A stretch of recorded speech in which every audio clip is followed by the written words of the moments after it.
Like almost every other business in High River, our radio station was no different when it came to Mother Nature. The water rushed in June 20th, leaving every one of us at AM 1140 in Sun Country scrambling to get out and to higher ground. A handful of us got back in a couple of days after the town was evacuated to survey the damage and gather new information from inside High River while it was locked down.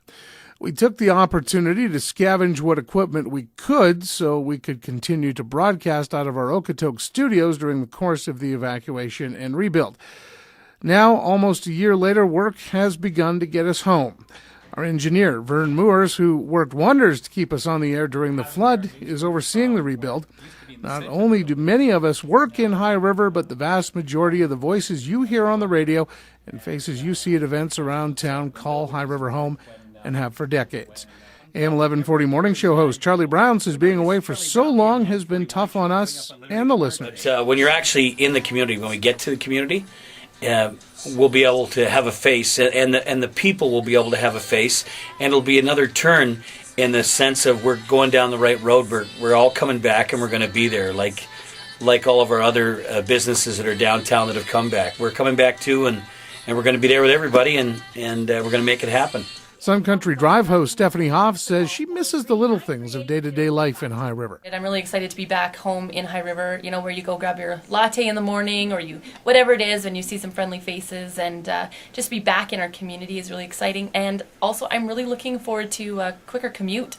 Sun Country morning host and our program director, Jody Seeley, who still hasn't been able to return to our own home, says at least getting the station back will be good news for the community that we serve. It is going to be amazing to be back home. It's going to feel really good to be in our studio, and we really can't wait to just be back in the community. We haven't really left, but to physically be there, I think will make all the difference in the world. Don McCracken has been at the station longer than anyone. He started with CHRB in 1985 and has been a familiar face and voice in the community for the last 29 years.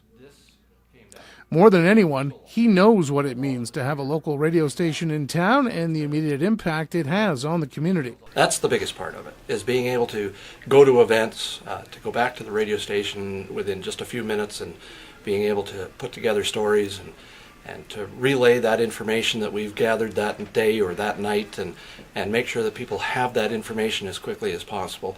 It makes a big difference, and it makes a difference for people to know that we're in the community, because that's what Golden West and what our stations are all about, is community. The number one question we get asked around town since the flood, though, is when are you guys coming back? Well, Vern has the answer to that. We're hoping to be back in, looking at end of May, beginning of June. So almost a year it's going to take. Yeah. So a lot had to happen between last year and this year. We can't wait.